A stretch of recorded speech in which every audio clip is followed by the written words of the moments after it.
Business buying banter meets no BS reality.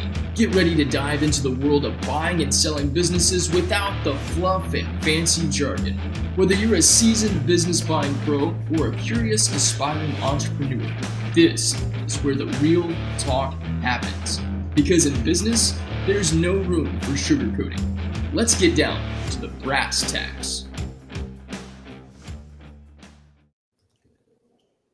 What there is she is. Richard Parker How are you?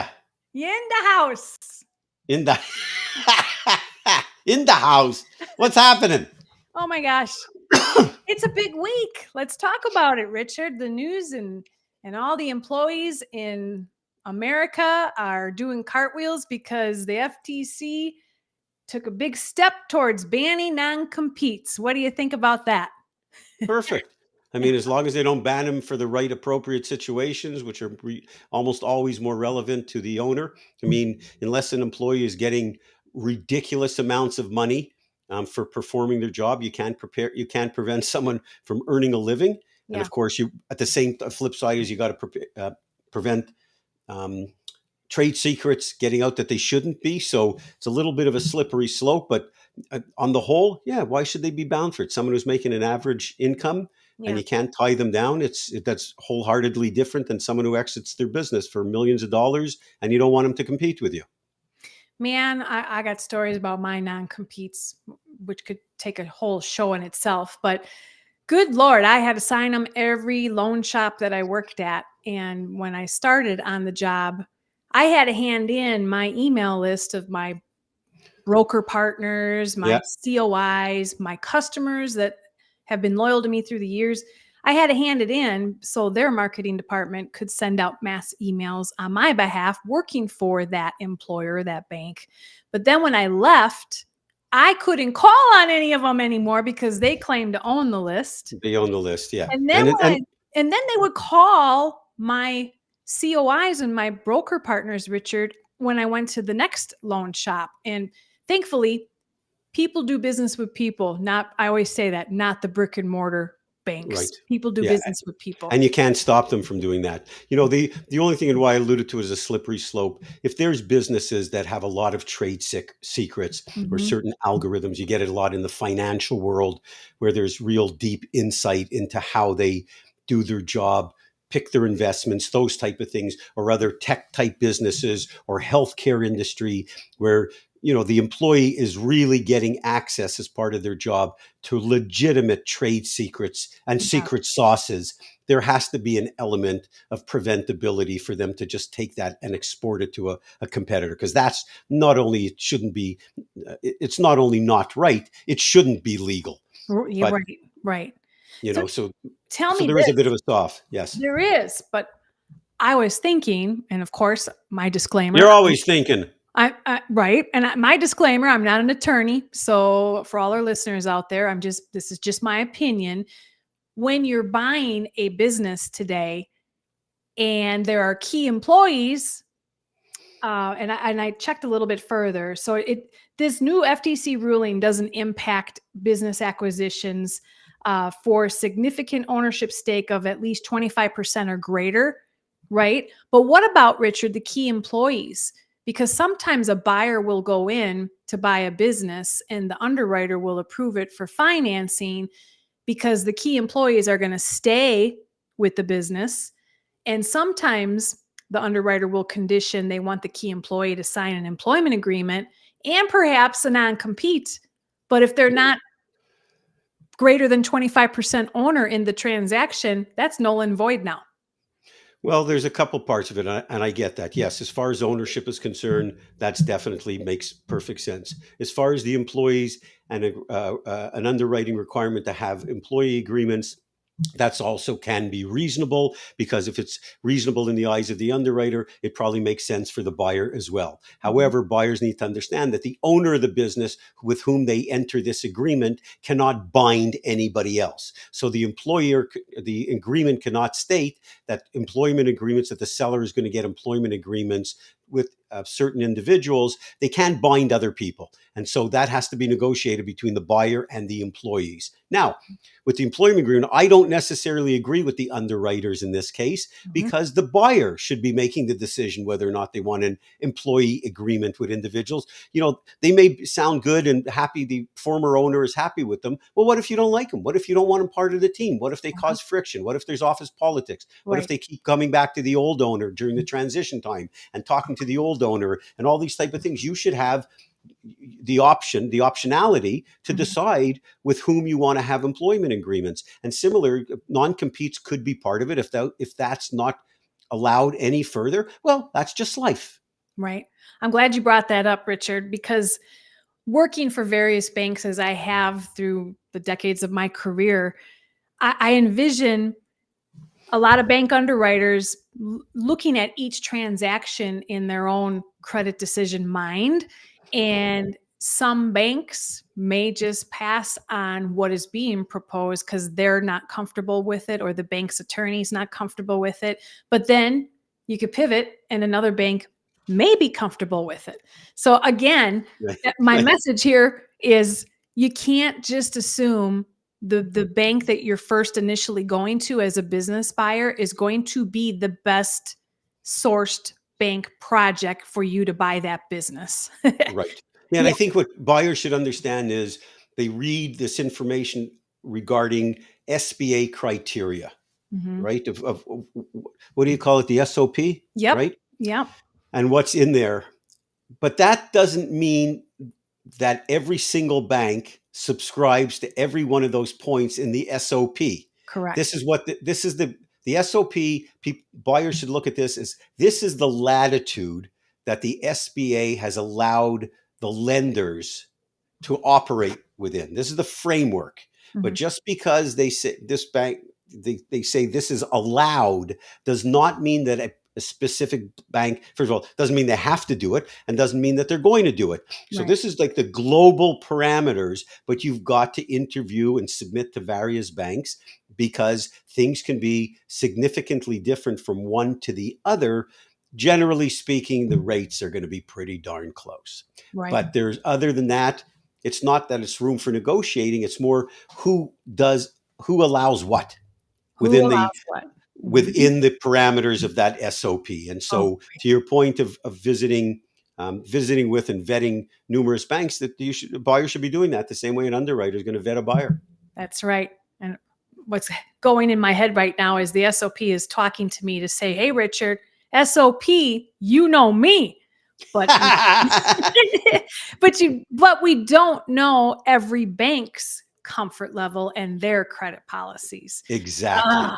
It's crazy, but it makes it fun. Makes it fun. So, all right. Well, that was the top topic of the week, I think, that we had to start off the show with. So let's get on with the real business here and share with everybody that you have been putting together this free webinar series for business buyers that want to network and learn from you, because you've got over 3 decades of experience helping business buyers find good businesses to acquire.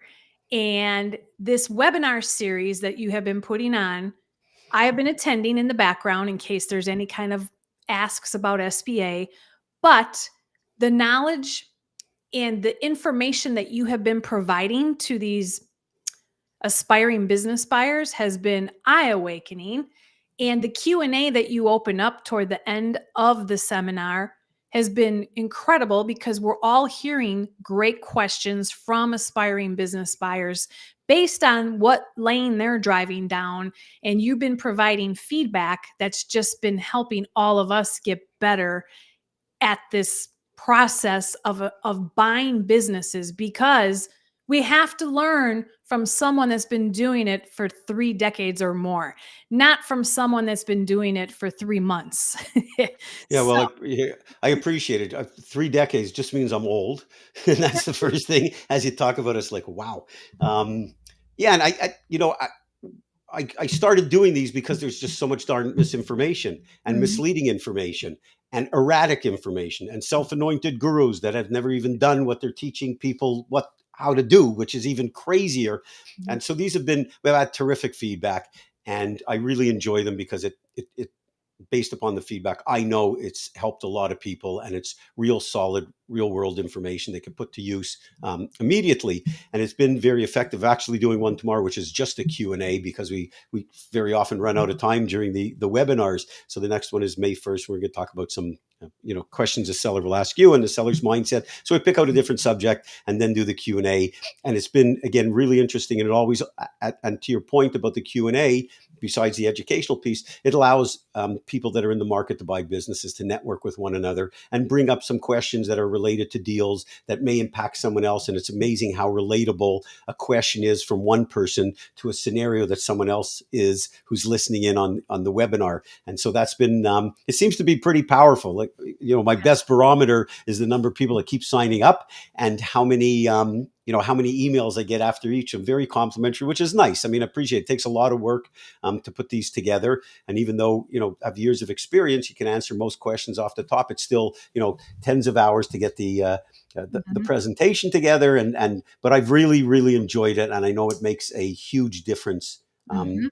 for aspiring buyers. And having you on there was great. We had a couple of situations arise, and maybe even tomorrow or next week, we'll come up with the non-compete. So I appreciate the compliment. I hope buyers join us, because Yeah, it's very helpful, if I do say so myself. it is. And here's the difference, ladies and gentlemen, with Richard. It's free. He's not asking you to join a community for the next 12 months and you pay 10 grand to be part of this business buying network to learn how to buy a business. He's doing it free because you always tell me, Richard, you're not in it for the money. You're in it to help people buy successful businesses. Yeah, I That mean, that's exactly it. And some people may come across and say, "Oh, this guy, it can't be for real," but it is for real. And I Mhm. make materials very affordable. We have materials that we sell. The vast majority of people who join the webinar for the first or second time end up buying the course, because they say, "Oh, that, he knows what he's talking about," and I do. Yeah. I don't have a laundry list of things that I'm really terrible at. My weaknesses are a lot longer than my list of weaknesses, a lot longer than my strengths. But when it comes to buying and selling small businesses, I know my stuff, and I'll say that with great pride and confidence. And Mhm. this is not about selling materials. I don't sell boot camps. I don't sell consulting or trade ups to $10,000 or $25,000 program. The agenda for this is exactly what it's been from day one, related to our materials, which is just helping people. That's right. That's it. There's no other agenda there. I feel the same way when it comes to helping buyers find funding through the Yes. SBA. I no longer work for a direct lender, and I truly believe, Richard, I was never a fit for working in a loan shop because they just pushed. Get 20 million, get 30 million, just go. And I'm like, wait a minute, slow down. We're dealing with an individual's future, and they're not buying a home, they're buying a business, which is probably 4 to 10 times greater than buying a home when it comes to price and financing. And we're rushing and we want more. My mantra always has been quality over quantity, where Right. in corporate, when you deal with some direct SBA lenders, some of them are just top performers because they're money hungry, and it's all about quantity over quality, which can really put a business buyer either in the wrong structure or just the wrong loan. And Right. there are loan shops that rise and fall all the time. So Right. not only do you need due diligence on the side of trying to find the right successful business, you need due diligence to find the best funding that's going to make sure you're successful in the future, the near future. Right. I mean, yes. So, and I feel the same way. I mean, I've been in corporate for 3 decades. I'm right behind you. I'm not too far when it comes to age. You And look much better than I do. well, you look pretty in a bow on your head like mine. So come Don't, on, let's don't, do that next time. don't even go there. But I feel like our banter here, we earned the fact that we can banter from our heart because that's where it's coming from. And where does that come from? ups and downs and years of doing what we have been doing and seeing mistakes and making mistakes ourselves and seeing other people make mistakes and the successes and the celebrations. I mean, that comes with decades of experience. That doesn't come with selling a $10,000 membership because I've just been doing this for a little bit and it's a passive income for me to make money on all of you dreamers out there. Yeah, Deb, you and I talked a bunch of times before we ended up doing this show together. And the one thing that was completely evident to me is your heart is in the right place. I understand people who work for the loan shops. That's their business. It's great. But when you have a deep caring for someone, and how people, and concern about their outcome, which you do, and you combine that with an invaluable service, which is being able to aggregate all the noise and the misinformation for someone who's looking to acquire a business and put them in the right loan with the right lender. I mean, it's really it's a very noble career. And there are the naysayers because we have so many people in this industry who don't know what the hell they're talking about, or buyers that are not willing to spend any money, or think they're the smartest people in the room, but they don't represent the majority. And they certainly are ones that I don't really pay much attention to, them or the programs that they buy. I've never read any of them. I just know the headlines and the bumper stickers related to the material is so full of nonsense. I just don't pay any attention to it. And when you do right by people, ultimately it wins out. I mean, ultimately. And That's so, right. like for what you do and anybody, that we've talked about that has the opportunity to speak to you about your advice and the work that you do and the consulting you provide, they're always blown away. And it's just testimony to the fact that you want to align yourself with the right deal team. That's it. And to get the right deal team always costs a few bucks, but you could do it economically. It's just understand what you're going to be buying. Like you said, you're making what could potentially be the largest investment in your life. Right And so on. if you're not willing to surround yourself with people that are smarter than you and more experienced than you and pay for that type of work, then to me, I say like goodbye and good luck to you. There you go. There you go. So back to your webinar, Business Buying Yes. Network and Learning Series.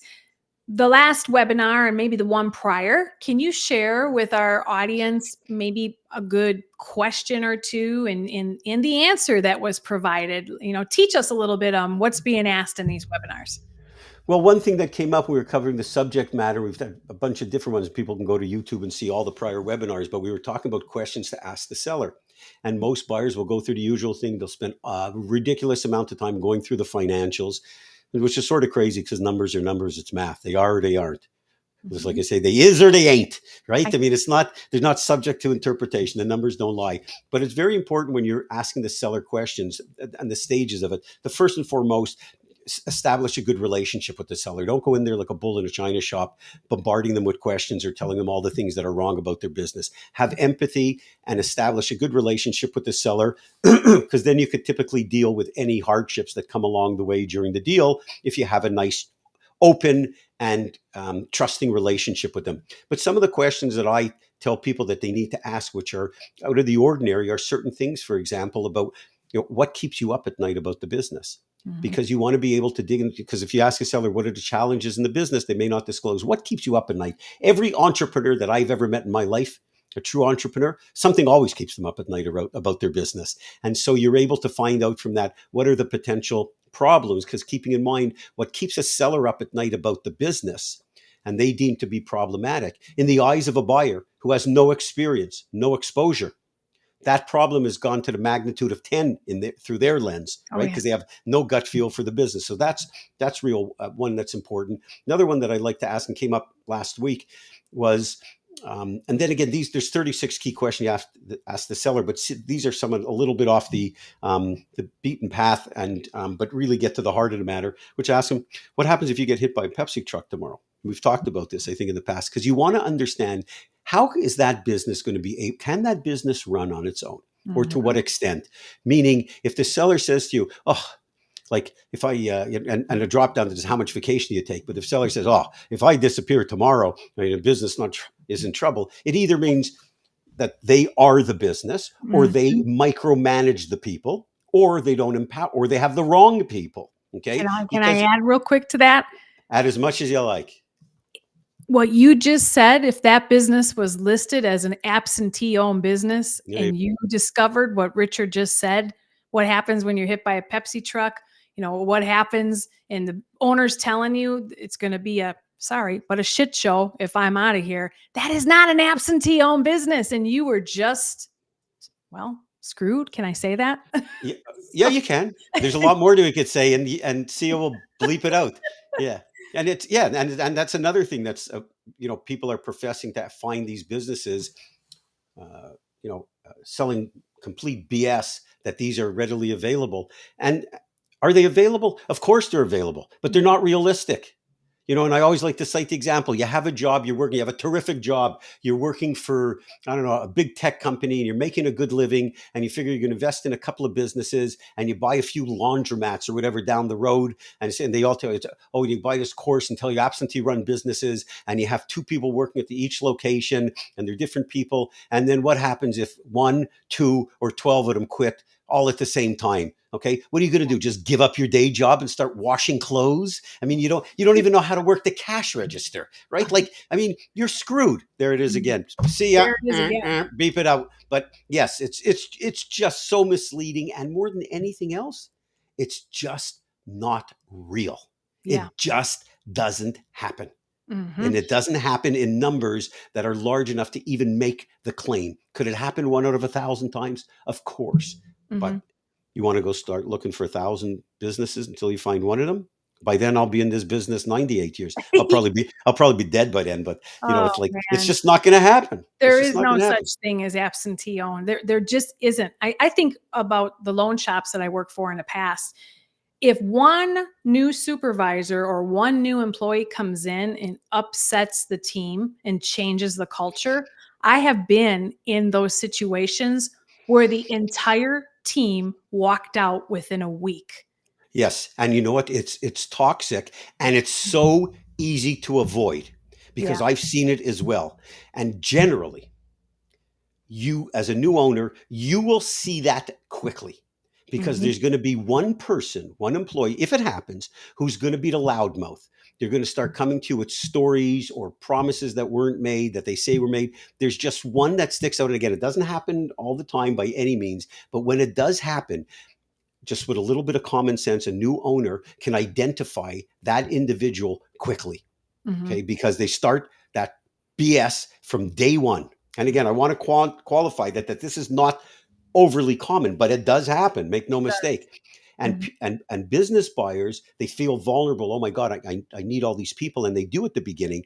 And sometimes the employees leverage that. I need these people. What am I going to do? Understand, if you're a business buyer and any of that BS starts to bubble to the top shortly after you take over, you need to understand two things. Number one, that individual, no matter how you think you're going to reform them, the behavior and attitude that they demonstrate, that's as good as it's going to get. That's your best hope. Okay, because more than likely that bad behavior and attitude problem is going to decline, and it's clearly going to infect other employees. And I've Mhm. always looked at it and saying, if it's the wrong person, get them gone.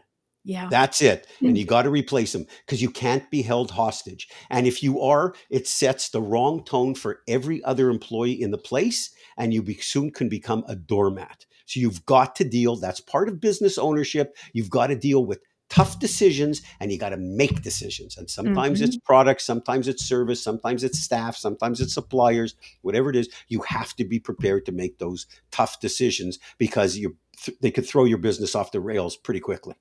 And you're not going to do that if you think you can buy a business that's absentee owned and that you can just. Forget about it. What did I say in New York? Forget about it. That's never, ever, ever going to happen. Oh, yeah, Ever.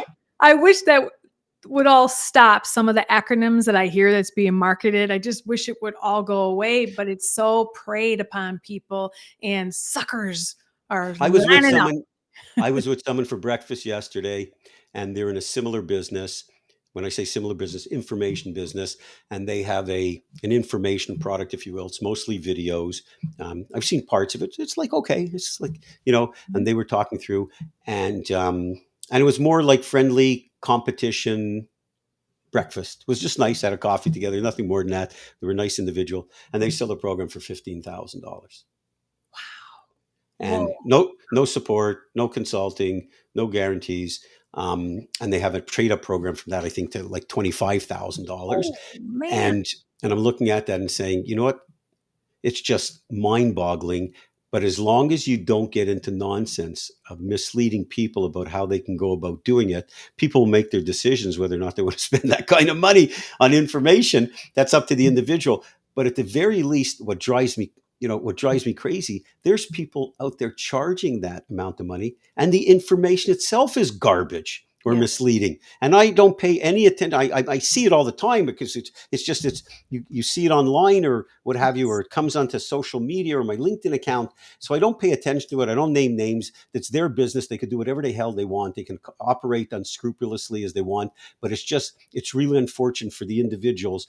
And someone asked me, well, I think it was Mike Finger, when these things are available, what would you tell people who are thinking about spending all this kind of money with some of these and buying into these delusions and promises? And I don't know if you saw the post. They said, well, there's 3 rules. Number 1 is don't be an idiot, right? Yes. Number two, do your research, because if someone is going to sell you an information product and doesn't give you a very robust guarantee, then they can put whatever they want on their website. We give people a lifetime guarantee. I don't want their money if they're not thrilled. I said, and the third rule is go back to rule 1. Don't be an idiot. That's it. And if they're going to be out there, well, you know what? God bless them. If it's too easy for them to pull out a credit card and click the mouse for their computer, that's on them. That's on them. Throw Amen away to the that. mouse. Throw away the credit cards. Yeah, bring in the Terminator. Get some rat poison. Throw away the mouse. Take that money and hire a consultant, that's going to be knowledgeable and get you there. Versus, or light it on fire. Yeah. Well, what's another question? Give us another one that one of your registrants of the webinar series has asked. One of the most basic questions, and I've been in hundreds and hundreds of these meetings on the sell side and a buy side, but tons of them on the sell side. And the one question that astonishes me that people forget to ask, and I just wrote an article in Forbes about this, is at one of the first meetings with the seller, and they forget to ask them, how's business? That's good to know. Well, yeah, I mean, it's amazing how many people, and the reason why what you're looking for, the point is not the question, it's the answer. And when you go into these meetings, you want to be prepared for answers, to have comebacks for the answer. The reason why this question is so important is because you can get tremendous insight into how the seller manages his or her business. Meaning, when you say, how's business? And they say, it's good, or it's bad, or we're doing okay, or things are picking up. Well, here's my question to them. What the hell does that mean? Okay. I want a seller who says to me, oh yeah, business so far, we're up 4.2% for the first half of the year. Margins are off slightly, only about 0.5%, but we have a couple of things coming on board that should reverse that. We're looking at profitability. We're a little over 7% compared to last year. We've initiated the following new projects, and based on our measurement, here's where we see we are, and our marketing is yielding a better conversion rate. That's someone who has control of the business. That's someone who understands the details. They know what's going on. They don't deal in superlatives. Oh, it's good. It's great. It's like in the years when I used to have all these salespeople. Hey, how you doing? How are things going? Things are great. Okay. What does that mean? No, to me, it's how many orders do you have? Okay. Yeah. And how many are on the order log? It's quantifiable information. So by asking someone a question, a seller, as simple as how's business, it's not the question that's the issue. It's the answer.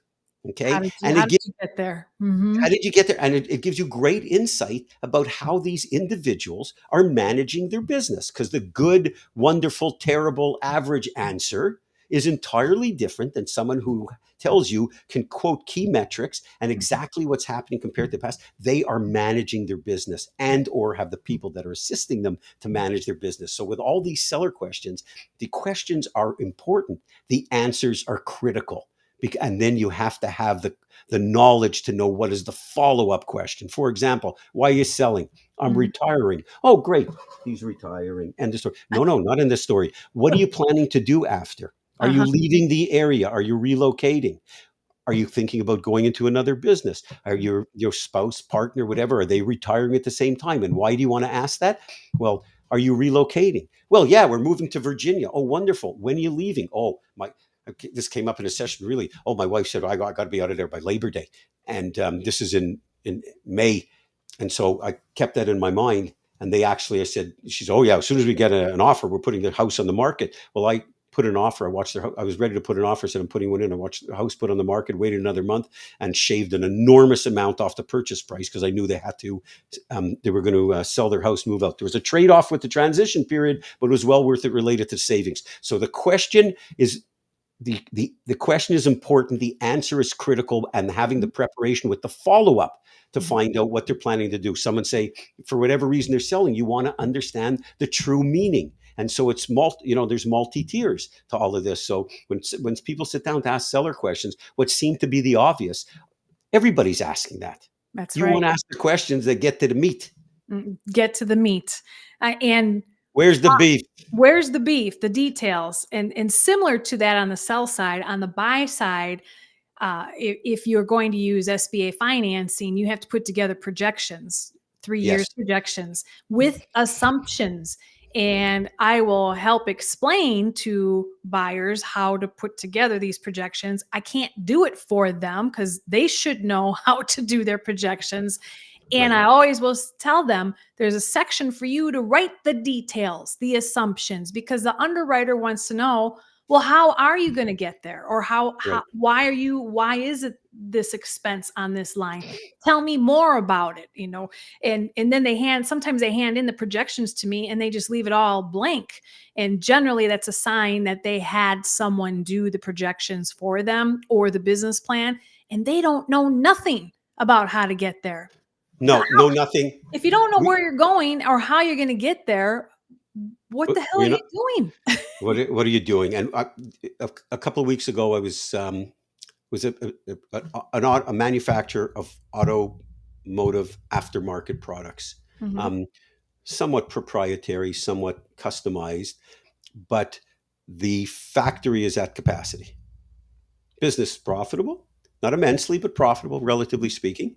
Nice, solid business, been around for a number of years, and they sell these aftermarket auto products, cars and trucks and what have you. And they put into their projections 5 to 9% growth over the next 5 years. And I said, well, that looks terrific, Mhm. but you're at capacity in your production. So how are you going to grow this business? Yeah. Are you planning on just raising your prices from 5 to 9%? Oh no, we can't do that because it is still competitive. We have a somewhat unique item. I said, well, if you're at capacity and you can't produce more in the existing facility, you either have to raise your prices or you got to get another facility. Mhm. And if you get another facility, startup costs, etc. So bet. don't just pull projections out of your rear end. Right The on. and the rationale is it's important to the underwriter, but it's more important to the buyer because You if it brings you back to breathing oxygen in the real world, not smoking crack. And a lot of the assumptions to the buyer's projections were discovered when you, the buyer, were having that conversation with the seller, like Richard just mentored you. Ask the questions. How is business? What Yeah. are the details? Well, now you take those details and you start to figure out, well, how is it going to look on my side? Right? Exactly. It's Well, digging in. You want to believe what the seller has to say. You have to validate everything. And if you go into these meetings unprepared, not having done your initial research, if you don't have the right questions, know what answers to look for, and have your follow-up questions ready, then you know what? Here's what happens. You're just going to spend a whole lot of time looking for businesses, and your chances are you're either never going to buy one or you're going to buy the wrong one. that's right. Guess what time it is, Richard? Who's the duper? Who's the dupa? Not Can't me, not wait. you. Let's see who the dupa You is. never know. Okay. I could be the dupa. Or me, easily. I'm a dupe every day, at least once. Oh, I think the little who.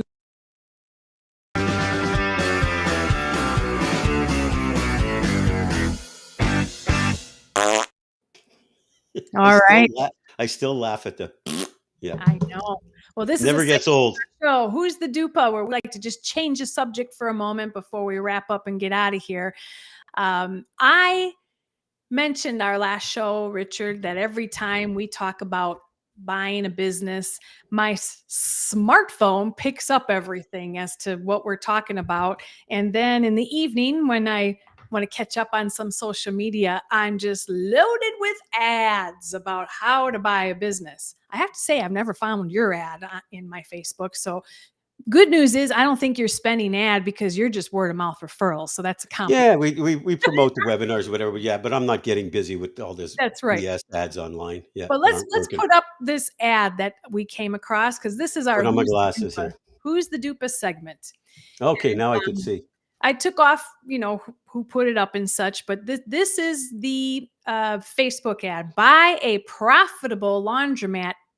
My gosh, in 15 days, Richard, and no experience required. I was like, damn, this is really good.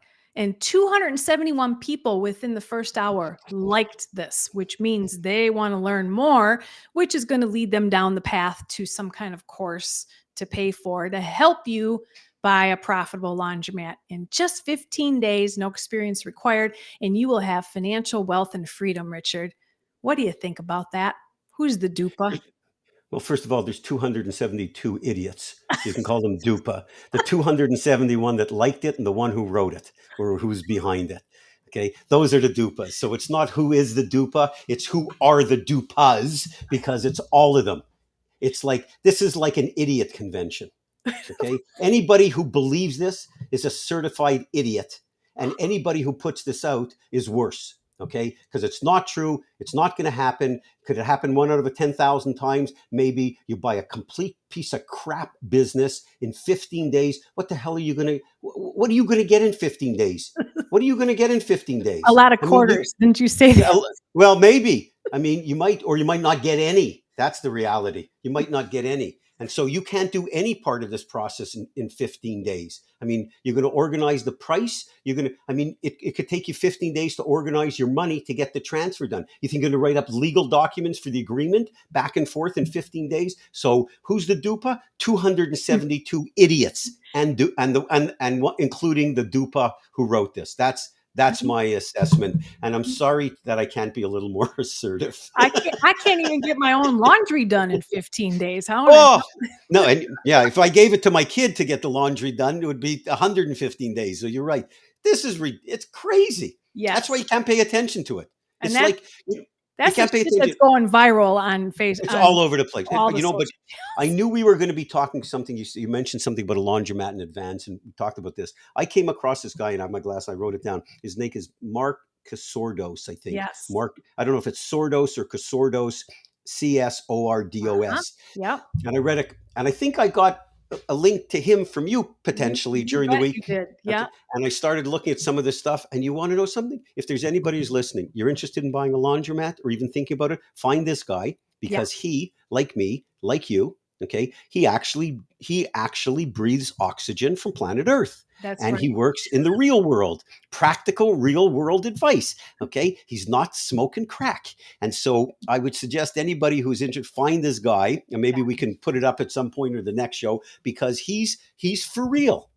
He's one of these guys. If he's going to tell you what you need to hear, not what you want to hear. And he was very impressive. I haven't spoken to him, but I was really impressed by what he had put out there. We will get him on this show because I have him as a guest actually on May 1st, right after your webinar on my Dial In with Deb audio. That's how we saw him. That's how I saw it. Right. Okay. And he just published a book. It's on Amazon. The Laundromat Bible is what it's called. Oh my gosh. I sent him that ad that we just saw, and he's got something to say about it, and you'll probably hear it on the Dial In with Deb audio show, but we will get him on this Business Buying Banter. Beautiful. I'm telling you, he's just like you. He's got a few comments to say about. I'm very sorry I have a lot of pity for him. He's just like me. I got an ad, and I get some of the same things that I get these ads because of a result of what we're talking about. I guess they're always snooping on us, right? And so I had one that was, I think I mentioned it a couple of weeks ago. It was from another self-anointed guru, and the proposition there was buy a $250,000 a year cash flowing business in 19 days. No money down. Nice. I'll tell you what, I should have responded to that individual. I said, "Why don't you do this? You find the business that you think can happen, and show me their building, and I'm going to eat their building brick by brick. If that happens, what you say can happen. Can I get my money back if it takes 20 days and not the 19 as You c- promised? you can't get your money back ever, ever. When you buy these information products, ever. I mean, I saw one person who has like a 30-day refund. I think it was. I mean, I've always said I give people forever. Mm-hmm. We've sold over 100,000 copies. You know how many refunds we've given over years? How many 64 refunds? out of over 100,000. Damn! Wow. So Like you're on your word. it's point zero zero zero. I think 0.64. Mhm. Like I mean, it's like almost unbelievable because you know what? There's value, and when you put into words what the truth, people Mhm. respect that. There's That's some right. who've never bought a business, no doubt. Tens of thousands who have 48,000 plus, I think, at this point. Out of the the last audit. But I mean, if you provide people with value, they're going to appreciate it. That's right. So as we wrap up our show here, you're providing that value with your webinar series. And Sia will put up the QR code for those that are still hanging around toward the end of the show here. May 1st. You're going to join? I hope you're going I to be there because am. there's always SBA questions. I am. We need the legit guru on there to answer I'll them. be there That would behind be the you. scenes. And you know why I like to be on there is because some of the questions presented, I'm actually learning a lot from you, Richard, because SBA does not have to be the only source to buy a business. There are other funding ways, and you help buyers recognize that. I like to hear about that because sometimes some of the businesses you can get funding through other rounds besides SBA, right? Oh, absolutely. Mhm. If the drive and the need and the desire is to acquire business, there's lots of options available. None of them are delusional, right? Mhm. Or this concept of buying businesses for no money down, but there are other options that exist, and we can talk about those at a certain time. But I'm glad you Yeah. sit in with us so that you could learn, but also are able to dispense your years of advice for those individuals that are looking go down the road to SBA financing. And you know, as a plug, we know each other for a little while now, and anybody who's looking to SBA financing, if you don't call Deb to at least understand what's involved, then you should probably have your head examined. I mean, you know your stuff inside out, and at least inform yourself. Get the advice from the right people, and then decide. Oh, thank you. Yes. It just comes from the experience of working at various banks, all the different sizes, and realizing I was stuck in one credit box that I thought, I got to get the hell Right, out of here you got to and get out of be there. able to source several places, especially with all these changes that are Right. going on. So, yes, May 1st, ladies and gentlemen, Richard's webinar series and Business Buying Banter. We're going to be moving into the summer months and going every 2 weeks just because there are more vacations and people tend to slow down a little bit with online activity, and to allow the webinar series to kind of filter in when we're not doing Business Buying Banter, which I'm grateful for because we're serving the community of aspiring buyers, and there's We so are many serving. Yes, there's so so many. many of them. We're serving them. It's a beautiful thing. Yeah, we should do a selling a business buying banter show. I have I was going to write a course years ago because I used to tell people, well, what about, do you have a course on selling a business? I said, yeah, take the course, hold it up in the mirror. It's the opposite. Are you funny? Oh No, man. that's quite involved, but it's so busy with buyers. But I'd actually mapped out, and I have mapped out, some of the ideas related to selling, but I really like to focus on the buy side because Yeah, you change a lot of lives, and we have. I mean, that's and right. it's sure on the sell side, but on the buy side, really like Mhm. exponentially. People like hopes, dreams, and aspirations coming true. I mean, it's a thing of beauty. You It sit back is. and watch magic happen. And I love it. You're ending the show on a positive note as we should. So, all right. Well, that's it for Business Buying Banter, ladies and gentlemen. Thank you for joining Richard Parker and I. Check out richardparker.com for the webinar. If you need funding for buying a business, debcurtis.com. And we thank you for your support. If you're on YouTube, make sure you hit subscribe and like our episode because we support small businesses and we are small business owners just as much. So your support is greatly appreciated. Richard, that's all for us this week, right? That's right. Thanks, Deb. Go with God. We'll see you soon. Go with God. Go Later. with God. Bye, Deb. Bye.